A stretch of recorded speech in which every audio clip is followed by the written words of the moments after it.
What's up, guys? Tim here from Everyday Tactical Vids with Brendan. So what's up? What's up? Blaise. How you doing? Also known as the Bushcraft Ninja today. And we're out at my camp where I did my overnight in late summer. And we're going to basically work on some serious shelter construction today, make a fire pit, kind of get this thing all geeked out. It is January 10th? 11th, something around there, 2016. Yesterday it was pouring rain. We got about 2 inches in New Hampshire, and then it was about 50 degrees, and now it's in the probably low 30s with quite a bit of wind depending on where you are. So it's going to be an interesting day, but we'll take you along on the adventure as we basically start rebuilding and building up our bushcraft camp.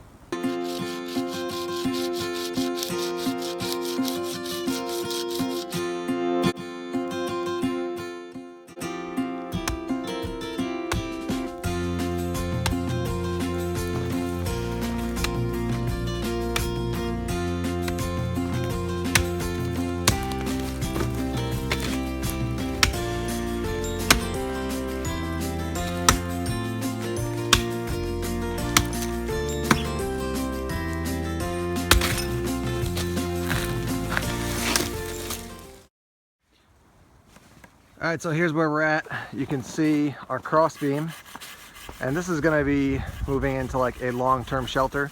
So we'll put some other supports in, but we got the cross beam here, and then we're going to put basically in the back there like 3 Y sticks and another beam across there, just so that the long poles that are running back from the front to the back are a little bit elevated off the ground. Just gives you more freedom to move and stuff. So that's where we are in the process there. And over here, I'm just reconstructing our fire ring so that it'll reflect our heat more effectively. So here's a shot at distance there. So from one tree over here to this tree over here, secure that. These are just basic lashings now. We'll get that more secure. And then we're, it's a little bit hard now because it's icy and frozen ground, but we'll figure it out.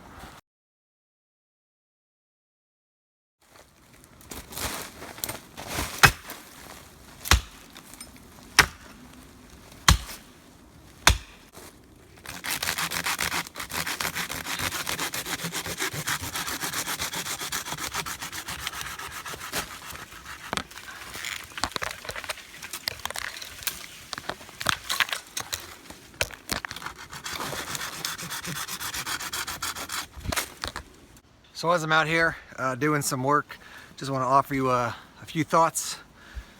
We're working on shelter construction. This is probably going to take us most of the day. We're building a long-term thing here out in a different location from our last outing, and using the cold steel Trail Boss axe. As far as cutting softwood, this thing is a beast. I took a pine tree down very, very quickly. Harder wood, it's a little tough because I'm on a pretty steep incline here, and also there's lots of snow, so getting your footing can be a little bit challenging. So getting your footing properly so you can get a really big, strong, hefty swing can be tough to do, but it's definitely done the job so far. I do want to show you my buddy Blaise got a BK9, and he's been using that. We've been actually sharing it, but batoning, it's been awesome, and then just clearing off branches once you cut down a tree for part of the shelter. Clearing off the branches, that thing has just been really, really awesome. Just a reminder too is that when it comes to shelter construction, this thing is a long-term deal, so it's going to take a while. But always plan to have for your preparations to take more time than you think. You're like, oh, I'll just make a quick fire, I'll just get some firewood real quick, and then an hour later you're still in the process of cutting wood or preparing wood, whatever it is. So things take a lot longer, especially in the winter when it's cold. So I'll take you up the hill and show you what the latest on our shelter looks, how it looks and how it's coming along. All right, so here's a look at the back of the shelter, and you can see it's coming along. This is going to be a large shelter, and we got probably 10 more logs to get, so I'm going to head out and keep collecting them. Here's a look at our winter landscape. A little bit hard to hear while I'm walking and crunching through the snow.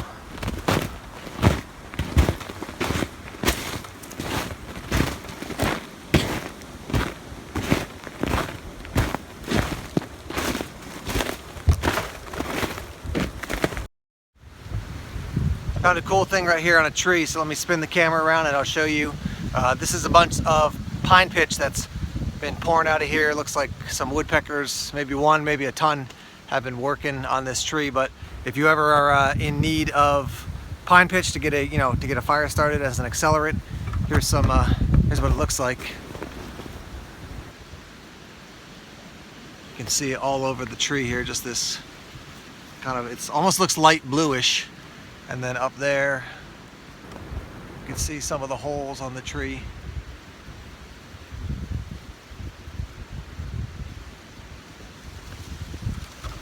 So yeah, even in the winter, freezing cold, I haven't seen a lot of woodpeckers out here recently, but they've done enough work that this will help you out in a bushcraft situation, camping situation, survival situation. Pausing for a lunch break. You can see we cooked some dogs. Just brought the pan out. Probably leave this out at the camp. There's our fire. Get some water going, some hot water for maybe some tea or something. Delicious. All right, so this is Blaise, and he's got a brand new BK9, but he's done a bunch of mods. Modded the knife, modded the handles. Got a pretty sweet sheath there. So I just thought he'd talk about this a little bit. All three of us have been using this today, and all three of us have liked it a lot. So Blaise, give us a rundown of this this knife. Yeah, so the BK9 comes standard. It's about 90 bucks. It comes with black rubbery handles on it. I don't know if any of you are familiar with the BK9, you'll know, or you have heard that they're pretty slippery handles. So I went and upgraded to micarta. They're like aftermarket on Amazon. They're made by K-Bar, so they're the same exact contouring and everything. But that was nice. I got the sheath from Red Feather Gear. Great sheath. Super happy with it. I put these patches on with Velcro just to add some cool, but my favorite part about the sheath, if you want to talk about that, because the sheath it comes with is garbage. It's just, I don't like it. Is this dangler feature. It's got a tech lock here. And that opens up. Pretty cool. But that's kind of what set this sheath apart from other ones. Is this unique dangler. But then look at the knife, I put a lanyard on it. Pull it out. If you've seen a BK9, this does not look like one really. It has a big thumb ramp here, which I took down. It's just easier, more comfortable to have.